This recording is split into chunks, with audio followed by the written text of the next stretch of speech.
미국의 워싱턴의 성광교회의 장로님이셨던 이희돈 장로님이라는 분이 이미 돌아가셨는데 아주 미국에서 유명한 신앙인이 계셨는데요. 이분은 국제 민간무역 총괄단체인 국제무역기구 ITO 총재이시고 또 세계무역은행의 설립 이사의 의장이었습니다.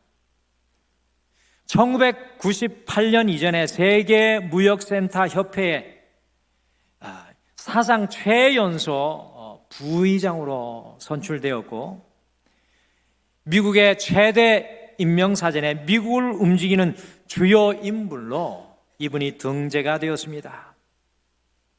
세계무역센터의 수석 부총재에 이어서 결국에는 총재로 올라서 아시아 사람으로는 최초로 세계무역총재에 올랐던 분이었습니다.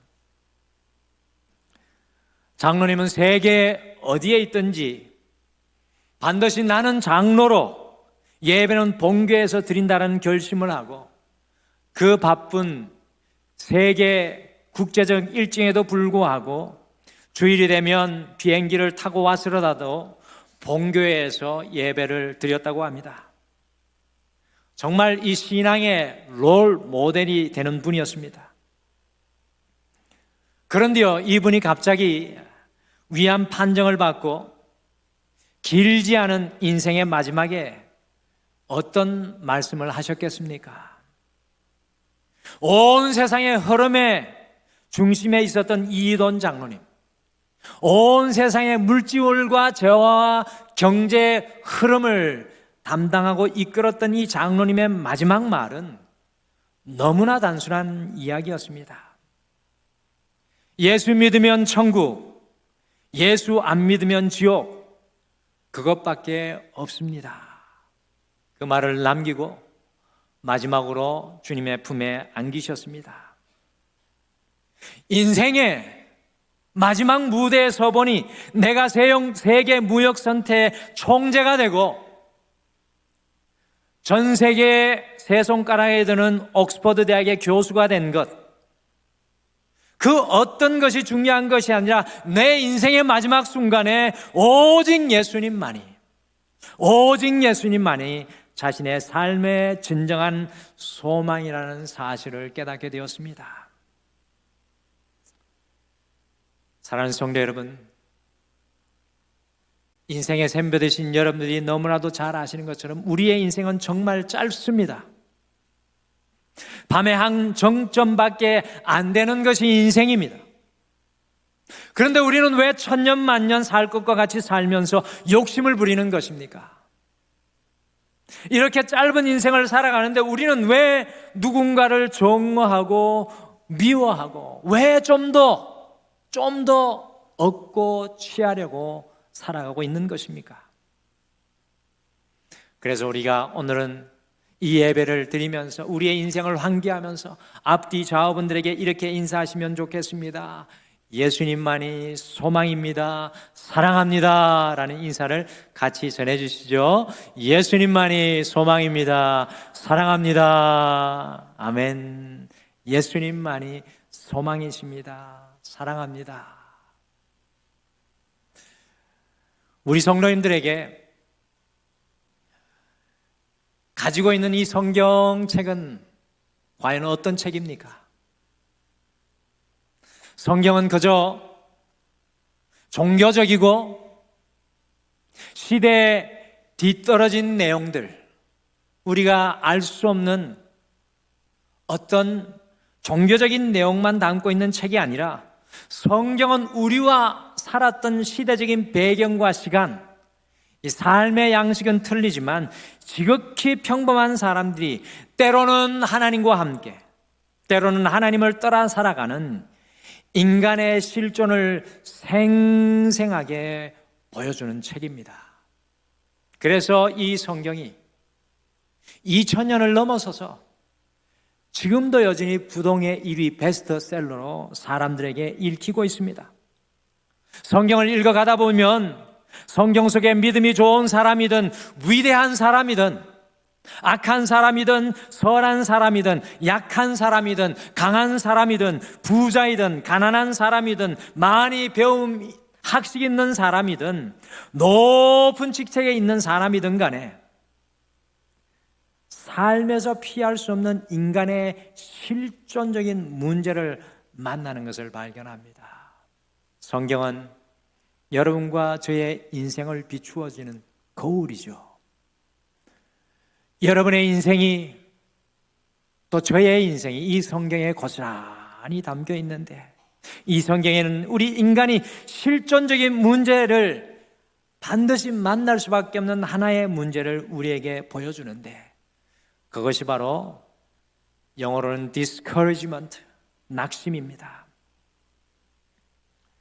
이스라엘을 이집트의 학대와 고통에서 해방시킨 위대한 민족의 지도자였던 모세, 여러분들 모세 아시죠? 이스라엘을 이집트의 학대와 고통에서 해방시킨 위대한 민족의 지도자였던 모세, 약 250만의 이스라엘 백성들을 이끌면서 노예였던 그들을 이끌어내면서 그 일이 너무나 힘들고 어려우니까 성경에 보면 이 위대한 모세가 낙심에 빠지게 됩니다.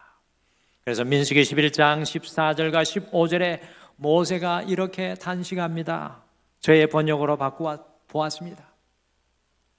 나 혼자서 이 모든 이스라엘 사람들을 이끌 수가 없습니다. 저에게 이 짐이 너무나도 무겁습니다. 만약에 하나님께서 계속해서 저를 이렇게 이끌어 가신다면 저를 지금 당장 죽여 주십시오. 이스라엘의 위대한 민족의 지도자 모세도 낙심의 문제를 피할 수가 없었던 것을 성경은 우리에게 보여주고 있습니다. 여러분들께서는 낙심해 본 적이 있으십니까? 오늘 이 예배를 드리는 여러분들께서는 낙심 가운데 있어 본 적이 있으십니까? 우리가 열심히 일을 하는데 결과가 없을 때, 우리가 무언가에 이기기를 원하는데 승리가 없을 때, 정말 자녀들을 위해서 최선을 다해 헌신하고 일하는데 자녀들이 불순종하고 우리의 마음을 아프게 할 때 낙심합니다. 우리가 어떤 일에 지원을 했는데 받아들여지지 않았을 때, 인생의 중대한 문제 앞에 기도하며 몇 날 며칠을 금식을 하는데 기도가 전혀 응답되지 않을 때에도 낙심을 하게 됩니다. 특별히 우리가 육신의 질병을 만나게 되고 뜻하지 않는 인생의 문제와 아픔을 만나게 될 때에 우리의 인생은 낙심이라는 뜻하지 않는 손님을 맞이하게 됩니다. 우리의 청소년기, 청년기, 중년기, 노년기, 우리의 모든 삶의 세대 속에, 우리의 인생의 모든 발걸음 속에 낙심이라는 뜻하지 않는 손님을 우리가 맞이할 수밖에 없는 것이 우리의 인간의 실존입니다. 여러분들이 잘 아는 이스라엘의 위대한 왕 다윗도요, 또 예수님의 12 제자 중 수제자였던 베드로도 큰 낙심을 모두 다 경험했던 것을 우리는 성경을 통해서 발견하게 됩니다. 또 오늘 우리가 이 말씀을 통해서 만나는 예레미야 선지자도 큰 낙심의 상황 속에 있었던 것을 발견하게 됩니다. 예레미야가요, 백성들을 위하여서, 이스라엘 백성들을 위하여서 이제 약 40년 있으면 남유다의 나라가 바벨론이라는 나라에 멸망하는 그때에 하나님의 말씀을 전하는 자로 부름을 받았는데, 예레미야 20장 2절 말씀해 보시면 예레미야가 죽을 만큼 구타를 당하고 조롱을 받고 멸시를 받고 목에 착고가 채워져서 감옥에까지 갇히게 되었습니다. 그러니까 예레미야가 가졌던 그 마음의 낙심은 어떠하였겠습니까? 그 마음의 낙심의 깊이가 어떠하였겠습니까? 그런데 놀라운 것은요, 예레미야는 오늘 자기가 만난 낙심을 해체하고 있는 것을 발견합니다. 저는 오늘 말씀 속에서 낙심을 해체하는 예레미야를 발견합니다. 어떤 분은 인생을 살아가면서 낙심을 하나하나 조립을 해서 문제를 만들고 인생을 무너뜨리는 인생의 길을 걸어가는데, 오늘 이 예레미야는 낙심의 문제를 만났을 때 그 낙심의 문제 하나하나를 해체하고 그의 인생이 진정한 자유함을 누리게 되는 것을 우리가 보게 됩니다. 그래서 오늘 우리 등마루의 소주제인 기경 34번째 시간, 오늘 2주일에는 낙심 해체라는 제목으로 예레미야가 어떻게 그의 인생에서 만난 낙심을 해체했는지 함께 살펴보시면서 우리 또한 이번 한 주 우리의 인생의 낙심을 해체하는 믿음의 사람들이 되시기를 간절히 축복합니다. 우리 옆에 분에게 이렇게 이야기하시죠. 이번 주에는 낙심을 이기십시오 라고 옆에 분에게 이야기해 주시죠. 이번 주에는 낙심을 이기십시오. 아멘. 자, 어떻게 예레미야가 낙심을 하나하나 해체해 나갔을까요? 낙심 해체 첫 번째입니다. 예레미야는 자신이 지금 처한 상황을 솔직하게 고백하였습니다. 예레미야는 자신이 지금 처한 상황을 솔직하게 고백했습니다. 예레미야의 고백을 통해 한 가지 우리가 발견하는 것은 이 예레미야와 하나님의 거리가 얼마나 가까운지 알 수가 없습니다. 예레미야가 하나님 앞에 얼마나 솔직하고 진솔하고 거짓이 없는지 발견할 수 있습니다. 예레미야는요, 오늘 12절 말씀에 보면 하나님이 사람의 마음을 시험하시고 그 폐부와 심장은 아시는 하나님임을 그의 인생 전체를 통해 잘 알았습니다. 오늘 예배를 드리러 나오신 우리 모든 성도님들의 마음을 세상 사람들은 알지 못하고 알아주지 못하지만 우리 하나님께서는 여러분의 마음을 아시는 줄 믿습니다. 그래서 예레미야는 지금 자신이 처한 상황을 솔직히 하나님 앞에 고백하고 있습니다. 같이 예레미야 20장 8절 말씀을 같이 읽어보실까요? 같이 읽겠습니다. 시작. 내가 말할 때마다 외치며 파멸과 멸망을 선포함으로 여호와의 말씀으로 말미암아 내가 종일토록 치욕과 모욕거리가 됨이니이다.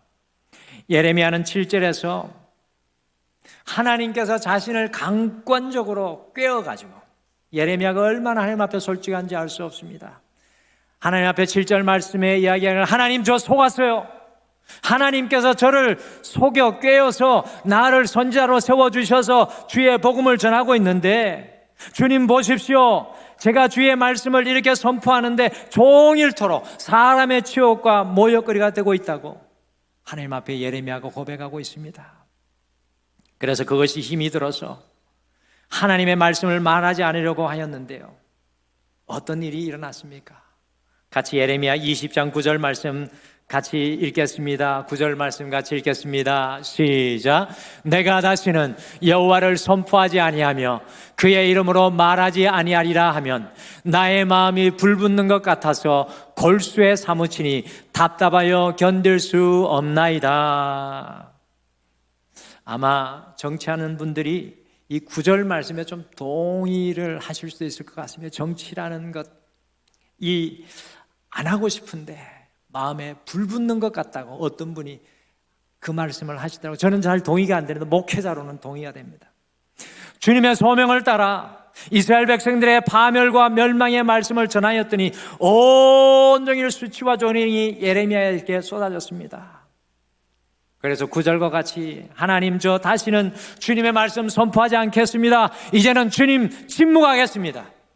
제가 주님의 말씀을 이제는 더 이상 전하지 않겠습니다. 제가 입을 닫겠습니다 라고 이야기하니까 예레미야의 마음이 불붙는 것과 같아서 골수에 그 뼈에 사무치니 주님의 말씀을 외치지 않고는 견딜 수 없다는 솔직한 고백을 하나님 앞에 쏟아놓고 있습니다. 주님 때문에 외부로부터는 조롱과 멸시와 핍박이 넘쳐나고 내부로부터는요 그 마음이 불붙는 것과 같아서 견딜 수 없다는 그 사실을 솔직하게 다 하나님 앞에 드러내어 이야기합니다. 10절 말씀에도 보시면 가까운 친구들이 그가 넘어지기를 기다리며 그를 고소하려고 하고 있습니다. 고소하라, 고소하라 외치고 있습니다. 그런데 예레미야는 이 모든 상황을 하나님 앞에 하나도 빠짐없이 진솔하게 솔직하게 고백하고 있는 것입니다. 아브라함도 모세도 엘리야도 바울도 모든 믿음의 사람들이요 자신이 처한 상황을 솔직하고 진솔하게 하나님 앞에 고백하는 인생을 걸어갔습니다. 다윗이 얼마나 간절히 그가 처한 상황을 고백하였습니까? 욥이 얼마나 거짓 없이 하나님 앞에 고백하였습니까? 노만 필 목사님이라는 분이 제2차 세계대전이 끝난 후에 이 벨기에를 방문을 하였습니다. 그는 그때 나치 동일에 항거하여 싸웠던 벨기에 애국지사들을 가두어 두었던 감옥이 있는 곳 브린동크라는 도시를 방문을 했습니다. 나치 독일군들은 그곳에 감금했던 애국지사들을 짐승처럼 취급을 하여 말할 수 없는 고문과 학대로요 그들의 정신을 파괴하고 그들의 믿음을 무너뜨리려고 했다고 합니다. 그러나 한없는 고난 중에서도 애국지사들은 낙심하지 않았습니다. 그들의 믿음을 떠나지 않았습니다. 안내원이 그 비밀을 알려주었습니다. 안내인은 그를 캄캄하고 깊은 감방으로 안내하여 콘크리트 벽에 긁어서 새긴 사람의 얼굴을 가리켰습니다. 그것은 바로 예수 그리스도의 상이었습니다.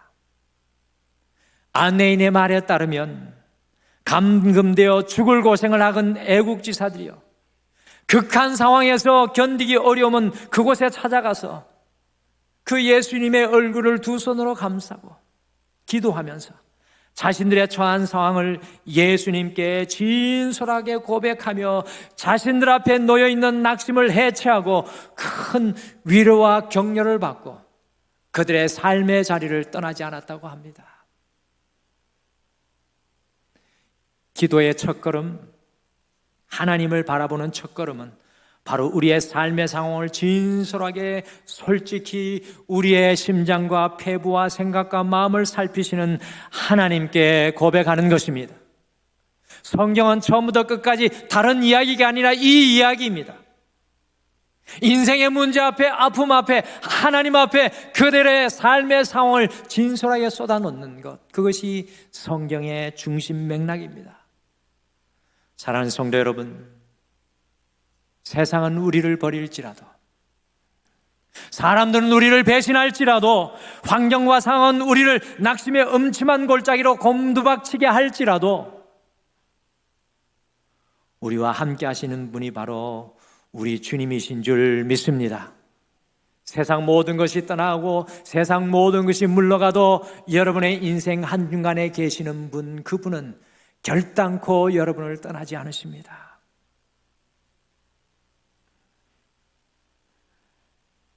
세상은 우리의 이야기를 들어주지 않을지라도 주님은 우리가 진솔하게 고백하는 우리의 삶의 상황을 반드시 들어주실 줄 믿습니다. 그것이 바로 우리의 낙심을 해체하는 첫 번째 단계입니다. 이번 한 주 낙심의 자리에 서실 때마다 주님께 우리의 상황을 진솔하게 고백하며 나아가시는 우리 사랑하는 모든 성도님들 되시기를 간절히 축복합니다. 낙심 해체 두 번째, 예레미야는 자신의 마음을 솔직히 고백하였습니다. 예레미야 선지자는 자신이 지금 현재 처한 상황을 솔직히 고백한 것뿐만 아니라 자신의 마음을 솔직히 하나님께 다 고백하고 있습니다. 심지어 예레미야가 자신의 어떤 마음을 하나님께 솔직하게 고백하고 있습니까? 여러분들 이 부분을 읽으면 우리가 깜짝 놀라는 말씀이 예레미야 선지자의 말씀 속에 기록되어 있습니다. 같이 예레미야 20장 14절과 18절, 믿음의 사람이 하는 이야기인데 어떻게 보면 어떻게 이런 이야기를 할 수 있을까 고개가 가로저어지는 대목입니다. 같이 읽어보실까요? 14절 18절 두 절 같이 읽겠습니다. 시작. 내 생일이 저주를 받았으면, 나의 어머니가 나를 낳던 날이 복이 없었으면, 어찌하여 내가 태에서 나와서 고생과 슬픔을 보며 나의 날을 부끄러움으로 보내는고 하니라. 놀랍게도 예레미야 20장 14절부터 18절 속에는요, 예레미야 자신의 태어난 날이 복이 아니라 저주를 받아 태어나지 않았으면 좋았을 것이라고 고백하고 있습니다. 어머니의 태가 자신의 무덤이 되었으면 좋았겠다고 고백하고 있습니다. 여러분들, 예레미야 선지자가 얼마나 힘이 들었으면 이런 마음을 고백하였겠습니까? 자신이 죽고 없었으면 좋겠다는 말입니다. 올림픽 역사상 최초로 여성으로 올림픽 상관왕이 된 윌마 루돌프라는 흑인 여성이 있었습니다.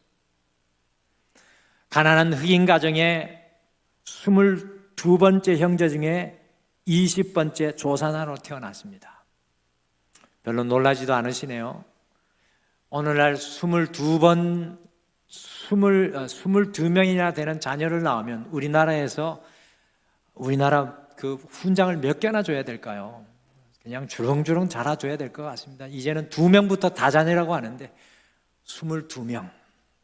근데 20번째 조산아로 윌마 루돌프가 태어났습니다. 그녀는 4살이 되던 해 성혼혈과 폐렴을 앓아서 소아마비가 걸려서 양다리가 마비가 되고 말았습니다.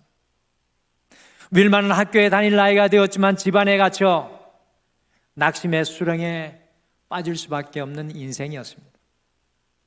하지만 그의 어머니와 가족들이 포기하지 않고 그들의 낙심의 마음조차도 주님께 고백했습니다.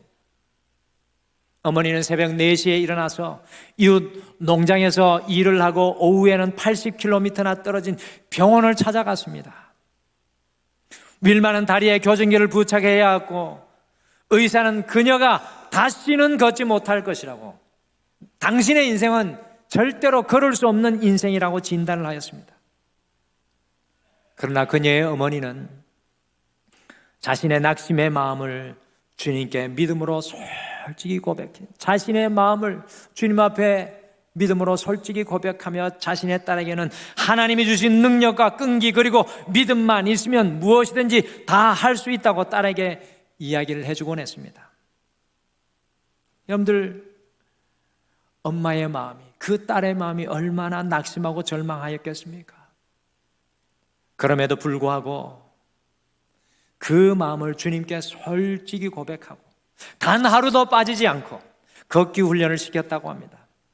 그것으로 인해서 기적이 일어나서 7살 때에는 다시는 걸을 수 없다고 했는데 다리 보호대를 차고 목발을 짚은 채 학교에 다닐 수 있게 되었고, 9살이 되었을 때에는 윌마는 다리에 차고 있던 금속 보호대를 스스로 떼어내고 목발도 없이 걷기 시작했습니다. 윌마는 13세부터 춤추듯 이상한 걸음걸이이긴 하지만 혼자 걷기 시작을 했고, 같은 해 윌마는 달리기 선수가 놀랍게도 되었습니다. 그러나 그녀는 몇 년간 모든 경기에 참여했지만 언제나 꼴찌는 그녀의 몫이었습니다. 이런 상황 속에서도 자신의 연약한 마음, 낙심의 마음을 주님께 솔직히 고백하면서 15살에 포기하지 않고 주립대학에 입학을 하고요, 16살에 호주에 이어서 열린 올림픽에 출전하여서 동메달을 땄습니다. 그리고 4년 후에 20살이 되던 해 윌마는 로마 올림픽에서 사상 최초로 여성 올림픽 상관왕이 되는데 100m에서 세계 신기록을 세우고 200m, 400m 계중에서 우승하는 놀라운 일을 이루어냈습니다. 어떠한 경우에도 자신의 마음을 주님 앞에 솔직히 고백하니 그 불가능한 삶의 상황을 헤치고 놀라운 승리를 누리게 되는 귀한 모델이 되는 것을 봅니다. 사랑하는 성도 여러분, 우리의 깨어진 마음은 주님께 고백되어야 합니다. 남편과 아내에게 내 아픈 마음을 들어달라고 여러분들 화내지 마시고 여러분의 아픈 마음은 주님께 고백되어야 합니다. 예레미야의 고백은 단순히 불평과 원망이 아니라 그의 마음을 솔직히 주님 앞에 내어드리는 고백입니다. 예레미야 오늘 20장 14절에서 18절의 말씀은 세상에 고백하는 이야기가 아니라 주님 앞에 그의 마음을, 그의 무너진 마음을, 내가 더 이상 살 수 없고 내가 태어나지 않았으면 좋았을 것을, 내 인생이 아무런 의미가 없는 것 같습니다라고 주님 앞에 고백하는 예레미야의 진솔한 마음의 고백입니다. 깨어진 마음을 드리는 것입니다. 자신도 어쩔 수 없는 곱비 풀린 마음을 주님 앞에 드리고 있는 것입니다. 예레미야도 그랬고 욥도 그랬습니다. 우리의 실망한 마음, 좌절한 마음을 세상에 내어놓으면요, 오히려 그 마음을 더 망가뜨리고 무너지게 하지만, 사탄은 우리의 마음을 더 큰 어둠으로 이끌어가지만, 우리의 마음을 살피시고 아시고 우리의 배부와 우리의 마음 깊은 것을 아시는 그 하나님은 우리의 마음을 고치실 줄 믿습니다. 우리의 마음을 주님께 솔직하게 고백하시면 낙심의 순간 주님께서 우리의 낙심한 마음을 해체해 주실 줄 믿습니다.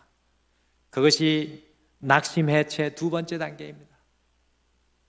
낙심 해체 세 번째, 마지막입니다. 예레미야는 그러하오나를 믿음으로 고백했습니다. 그러하오나. 예레미야는 자신이 처한 상황을 진솔히, 또한 자신의 마음을 진솔히 하나님 앞에 고백했지만 여기에서 멈추지 않고 마지막으로 하나님을 향하여 그러하오나를 고백했습니다. 우리 같이 예레미야 20장 11절 말씀 그냥 읽고 지나가면 의미 없는 말씀이지만 오늘 이 말씀을 이해하고 보면 너무나 반짝반짝 빛나는 말씀입니다. 같이 11절 읽겠습니다. 시작. 그러하오나 여호와는 두려운 용사 같으시며 나와 함께 하심으로 나를 박해하는 자들이 넘어지고 이기지 못할 것이오며 그들은 지혜롭게 행하지 못함으로 큰 치욕을 당하오리니 그 치욕은 길이 잊지 못할 것이니이다. 예레미야가 자신이 처한 아픔과 조롱과 멸시와 천대 그 상황을 고백하고 그의 무너진 마음, 주님 내가 태어나지 않았으면 좋았지 않겠습니까? 라고 고백을 하다가 주님 앞에 그러하오나를 고백합니다. 놀라운 고백입니다. 이것이 바로 신앙의 비변입니다. 예레미야는 자신의 모든 고백을 넘어 그러하오나 여호와는 두려운 용사와 같으시며 나와 함께 하심으로 라고 외쳐 고백하고 있습니다. 원래 그러하오나는 성경의 원어의 말은 바 야훼입니다. 성경 원어로 히브리어 말로는 바 야훼입니다. 바 야훼라는 뜻은 그러나 하나님이라는 뜻입니다.